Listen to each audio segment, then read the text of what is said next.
ఇస్లాం ధర్మం సంపూర్ణ జీవన విధానం. ఇది కేవలం కొన్ని ఆరాధన ప్రార్థనల కూడిక కాదు.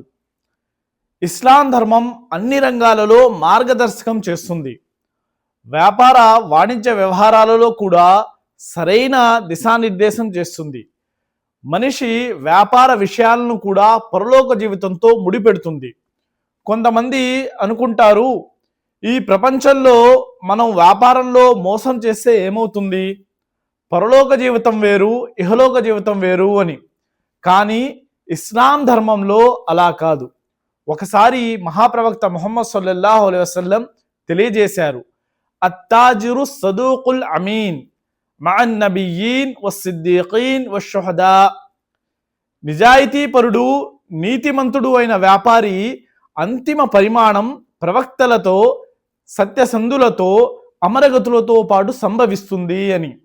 అంటే ఎవరైతే నిజాయితీతో వ్యాపారం చేస్తారో వారు పరలోకంలో కూడా లబ్ధి పొందుతారు అని.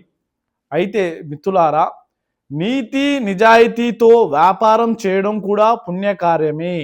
అందువల్లనే ఇస్లాం ధర్మాన్ని సంపూర్ణ జీవన విధానం అని అంటారు.